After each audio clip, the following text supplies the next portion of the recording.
Daniel Myers had always dreamed of owning a home with a pool.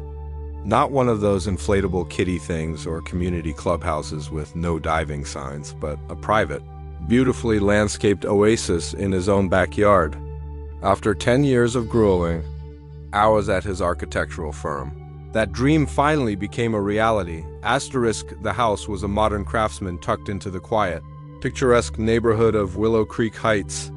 It came with a private fence, a 3-car garage, and best of all, a crystal blue in-ground pool surrounded by palm trees and a stone patio. Daniel moved in during the spring. Birds chirped, flowers bloomed, and the promise of summer pool. Parties danced in his mind.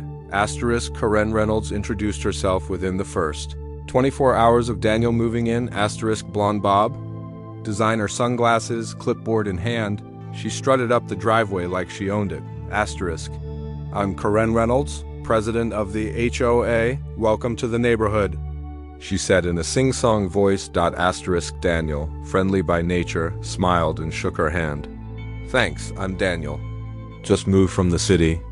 She peeked past him into the backyard. You know, the last owner never used the pool. Shame, really.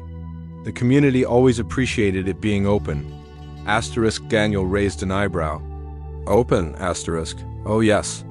It's one of our unofficial amenities. Kids loved it. We all chipped in to maintain it. Daniel blinked. It's a private pool. It's on my property. Karen laughed in a tight-lipped way. Well, we'll have to revisit that. It's been accessible to the community for years. We consider it shared. It happened one Saturday afternoon. Daniel was floating peacefully on a raft when the sound of a child splashing startled him. He sat up, and to his horror, 2 kids had climbed over the side fence and cannonballed into his pool. Seconds later, Karen appeared in a swimsuit and wide-brimmed hat, waving like she belonged there. Just a quick swim. The kids missed it. So much. Daniel stood, furious but calm. This is trespassing. Karen rolled her eyes. Oh, don't be such a stickler. The pool's been part of the neighborhood longer than you've been here. I bought this property. It's mine. The deed is clear. She smirked. You can show me all the paper you want, honey. Tradition matters more here. The next weekend, it happened again. This time, 5 neighborhood kids and 2 adults were in his pool. Daniel didn't bother confronting them. He called the police. When the officer arrived, Daniel handed over the deed and pointed out the clear property lines. The cop chuckled.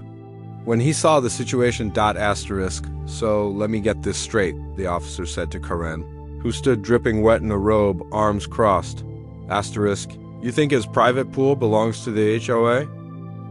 Karen huffed. It's always been shared. Officer Johnson looked at her blankly. Ma'am, that's not how property works. He turned to Daniel. Sorry you had to deal with this. If it happens again, press charges. Karen left.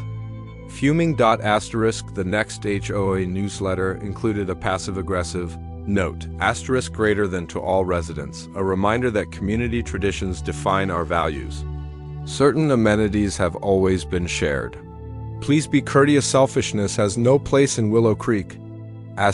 Daniel laughed when he read it. But the next day, his mailbox was egged. Then came the mysterious complaints. HOA fines for excessive noise during non-existent parties. Notices about his illegal fence height, even though it was unchanged from the previous owner. Karen was weaponizing the HOA. Daniel contacted a lawyer. He had the property surveyed, maps printed, and every HOA rule combed through. He then sent a formal cease and desist letter to the HOA with threats of legal action. His lawyer highlighted every case law regarding private property misuse and trespassing. In retaliation, Karen pushed to change HOA bylaws to incorporate shared pool usage. Daniel showed up to the emergency HOA meeting with his lawyer and a copy of the deed on a projector screen. The room went silent when it was revealed that the pool, fence, and the land it was built on fell entirely within Daniel's lot. The HOA lawyer quietly advised them to back off. Karen was livid. She screamed, This isn't over. Asterisk the next month. Karen tried everything. Asterisk filed noise complaints. Even though Daniel installed cameras, Asterisk reported him to city code enforcement for hazardous landscaping. Organized neighbors to petition against him. But Daniel was smarter. Every step was documented, every action recorded. He shared clips on a subreddit for HOA nightmares, and the post went viral. Asterisk thousands of users chimed in with support and similar stories. Even a local news outlet picked up the story. Asterisk greater than HOA nightmare, Suburban Land Battles Association. Over private pool, public sentiment turned fast.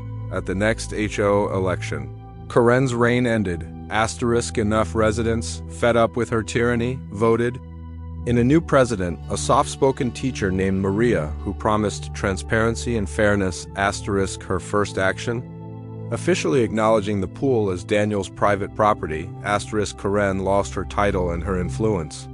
Rumors swirled that she put her house on the market months later. Asterisk summer returned. Daniel finally enjoyed his pool in peace. Asterisk no fence climbers. No uninvited guests. Just calm water, sunshine, and quiet. Asterisk ironically. Some neighbors became his friends now that Karen was out of the picture. Daniel even hosted a few parties, by invitation only. Asterisk he kept the viral Reddit post pinned as a reminder, always know your rights. And never underestimate how entitled some people can be. Greater than update. It's been a year. Karen moved out in the fall. I still own the pool. The new HOA president is cool and even asked for tips on adding a proper community pool. Asterisk moral of the story? Know your deed. Know your rights. And don't let a clipboard-wielding Karen tell you what's hers when it's clearly yours.